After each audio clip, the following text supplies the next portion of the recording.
גם היה רץ, הוא לא היה הולך, הוא היה ממש הולך מהר כאילו, בקטע של עוד שנייה רץ, כל דבר שהוא היה עושה.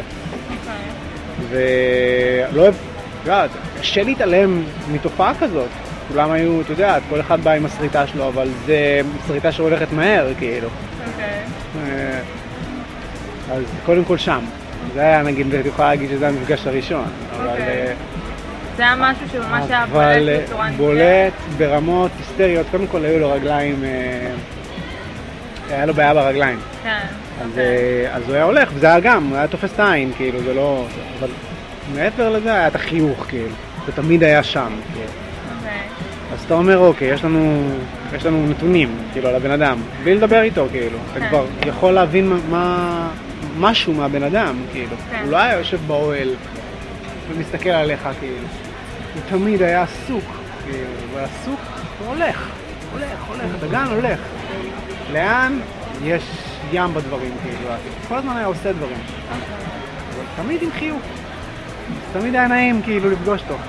לא משנה אם אתה מכיר אותו או לא מכיר אותו, תמיד הוא היה מחייך אליך. וכשאני אומר את זה עכשיו, אני אומר את זה ברמה שהיום אני בן 29, ואני כבר לא בנישה הזאת של הצבא. אני בחיים האזרחיים, ומאוד קשה למצוא אנשים שמחייכים כל היום, כאילו. ועד רבה, היה קשה, היה לנו קשה כטירונים. כל אחד בא מהבית, כל אחד בא עם הבעיות שלו, והיה לנו מאוד קשה. והוא היה מחייך תמיד. כבר כאילו אמרנו בואנה מה זה. ואז התחלנו את החיים, התחלנו את המסלול, התחלנו לעשות דברים. וגיליתי עליו שהוא גם בן אדם שהוא מאוד מקצועי, זאת אומרת, הוא מאוד אוהב את הצבא. אבל הייתם מאוד צעירים, זה ממש תחילת הדרך בצבא. כן, זהו, דווקא שם, קודם כל, כאילו נולד לזה, אתה יודעת. עוד פעם, אני חוזר ואומר, ההיכרות הראשונה שלי איתו הייתה כשהוא תמיד היה עסוק. אז לא, אז זה כאילו התאים לו, כאילו הכל התאים לו כזה, אנחנו תמיד למדנו דברים. גם אם הוא לא ידע, הוא תמיד עשה. אנחנו היינו לא יודעים, וגם הרבה פעמים גם לא עושים, כאילו מוותרים על זה. אותו במילים, זה רק בתחושה.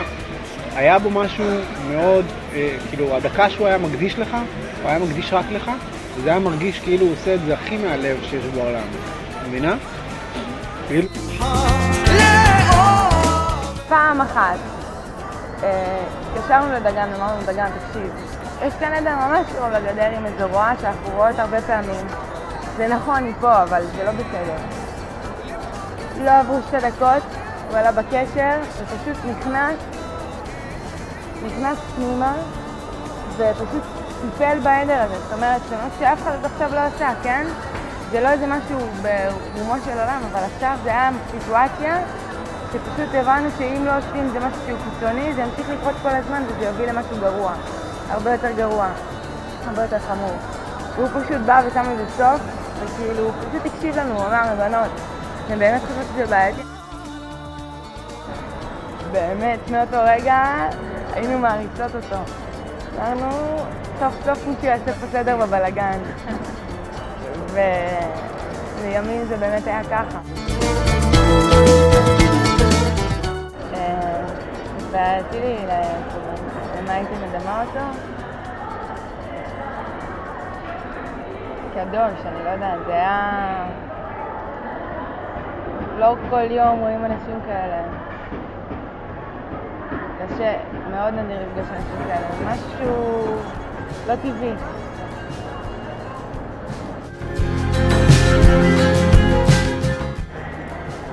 היינו רואים עליו, הוא אף פעם לא היה מתלונן מעולם. כולם היו מתלוננים חוץ מדגן, זה היה ידוע. דגן לא מתלונן, ער בשעות לא הגיוניות והמון שעות. זאת אומרת, לפעמים יותר מהמגד שלו, יותר מאיתנו שגם מן הסתם, כן? היינו גם מאוד הרבה שעות, יותר מכולם, מהחיילים שלו. זה היה ממש... ולחיות את הרגע. יאללה, פלוגה, בשביל לדבר עם סוויסה על איזשהו מסדר לקורס מ"כים שהיינו צריכים לעשות. יש חיילים מהפלוגה שיצאו לקורס מ"כים והיינו צריכים לוודא איתם שיש להם את כל הציוד, שהכל תקין. אז הגעתי כמה ימים לפני לדבר עם סוויסה על זה, ואיך שאני נכנס עומד בפתח, דגן הגיע עם הג'יפ, ירד מהג'יפ, סוויסה עמד בפתח, אמרתי לסוויסה שלום, דגן הגיע, ישר שלום שלום, אמר לסוויסה משהו על איזה, סליחה, סוויסה אמר לדגן על איזה חייל שאין לו מכונת כביסה בבית. שהוא חייל נתמך, הוא גר גם בדירת אלח, לא סיפקו לו מכונת כביסה, בעייתי מאוד היה לשלוח כניסה, דברים כאלה, והוא אמר גם שהרס"ר גם לא הצליח להשיג כרגע מכונת כביסה. ודגן בשיא הפשטות פשוט הוציא את הארנק, נתן לו את הכרטיס אשראי שלו ואמר לו כמה תעלה מכונת כביסה, 1,200 שקל, 1,000 שקל. טוב מאוד שמה שהציק לכולם, גם לקצינים וגם לחיילים, זה איפה הם מוצאים את הפינה הנוחה שלהם מיד שהתרגיל מסתיים כדי לישון את השעתיים האלה עד הבוקר, כי התרגיל ממשיך. ולא לכולם היה סקש, ברור, ולא לכולם היה איזה פינה בתוך המבנה לישון, אז חלק ישנו גם בחוץ, כי תרגיל בסופו של דבר.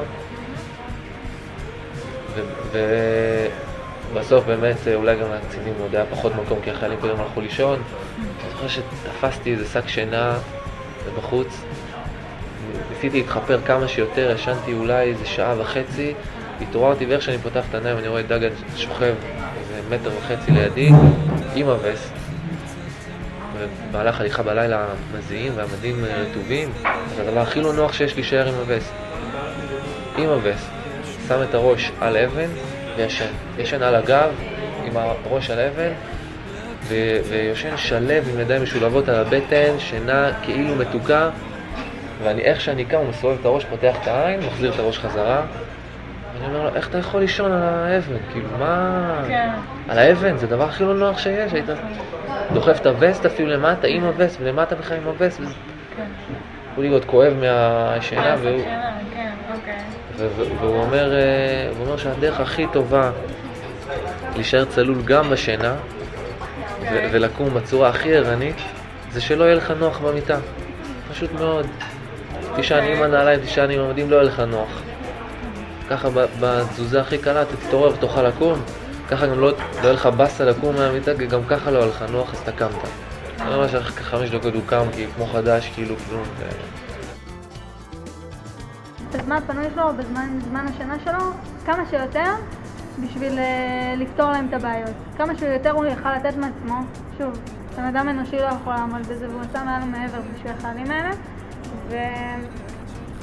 והמון סיפורים שבאו אליי מהחיילים האלה, או בזמן שהיינו יושבים שם ומדברים, ופשוט אין הסבר, כאילו באמת, זה בן אדם כשאני מדברת עליו, אני מדברת כאילו ביראת כבוד, ואחד האנשים היחידים שאני מדברת עליהם, ואני שוקלת מילים. כאילו, לא להגיד הרבה מעבר לזה, כי הוא לא רצה את זה, ולא להגיד קצת, כי זה כאילו מישהו. אז את מבינה למה אני.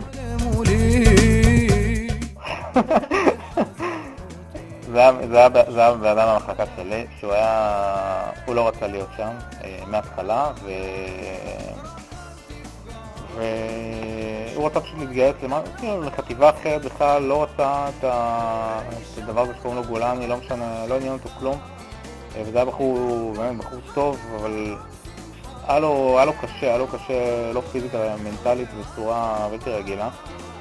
ואני זוכר באמת את דגן שלקח אותו סוג של פרויקט. אני לא יודע כמה היו לו, אני מניח שהיו לו, לא יודע עשרות, אבל היה לו, בטוח שהיו לו עוד כאלה, זה שוב דברים שאני אחר כך שמעתי, אבל אותו הוא לקח, ואני יכול להגיד שוב, זה מישהו שהייתי במחלקה, אפילו בכיתה שלי במחלקה, וזה היה בן אדם שלא אי אפשר היה להגיע אליו, זאת אומרת אי אפשר היה לדבר איתו, זה בן אדם שהיה בן אדם ממורמר וקשה, והכל הלך לו קשה. ואני זוכר ואני גם יודע שהוא היה מחליף איתו, זאת אומרת משבץ את עצמו כדי לצאת איתו ביחד בשמירות ובסיורים, ושמירות של יכול להגיע מסלול אולי לא, אבל זה משהו של שעות אפילו, ולילות, זאת אומרת, יש להם השפעה מטורפת. הוא פשוט נצמד אליו, ובאמת, הוא היה פשוט צמוד אליו ולקח אותו תחת חצי. מה מדגן הכי יקרה לך למה תתגעגע? וואו, המון דברים, כאילו, זה כל מה שמעתי עד עכשיו. אי אפשר להגדיר אותו, הוא פשוט מדהים, כמו שאמרתי לך בהתחלה, שניסיתי, אחרי שראיתי את ידיעה בטון, לנסות להעביר אנשים מי הוא דגן, אתה לא מצליח, הוא היה כל כך הרבה, הוא בשנייה כאילו, אתה חושב דגן, אתה חושב כאילו, הוא מעלה אותך למעלה, כי... לא יודע, קשה לי. מה אתה לוקח מדגן לחיים שלך? לקחת משהו? כמובן, את העבודה שלו, את הנתינה, את אהבת הארץ, תמיד לעזור, תמיד לבדוק מה קורה עם האחר, לראות שהכל בסדר. אני בסוף הגעתי משהו כמו 50 מטר מהכוח, משהו כזה, וגם בערך במהלך האירוע, אבל גם ראיתי, לא הספקתי להשתתף בכלום, והוא היה איתי, ובהתחלה הוא היה איתי, ואיכשהו שמע שיש אירוע תוך דקה, הוא כבר היה שם, זה היה מדהים, פשוט עזב הכל, טס פנימה.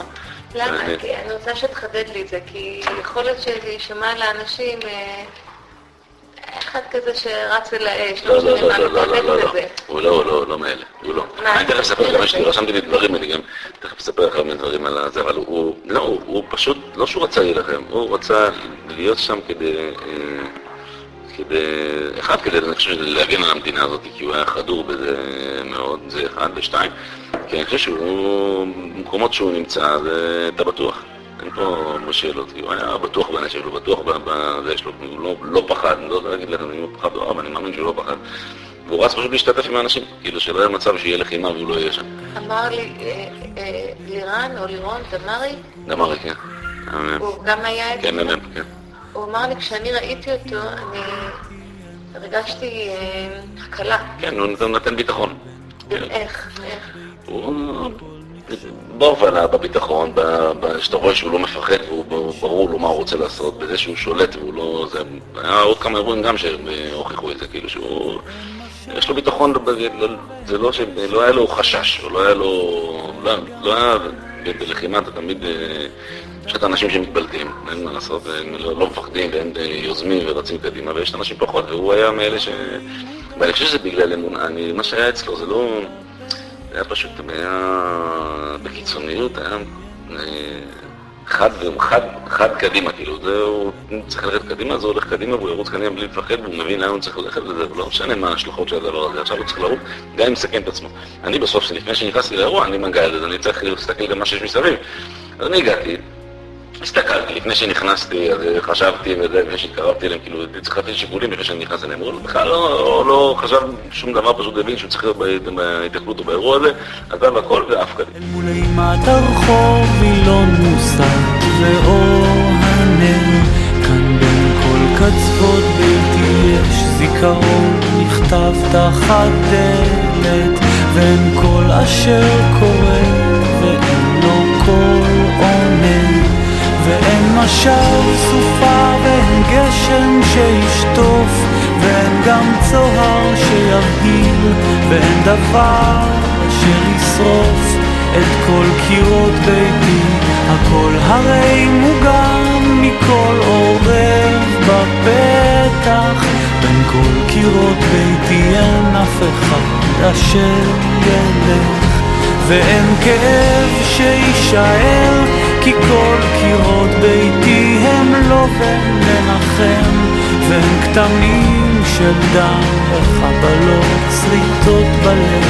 הכל הרי נכתב מראש, אתה יודע, בין כל קירות ביתי אין פרח שינבול בטרם עת, בין כל קירות ביתי אין פרח שינבול בטרם עת.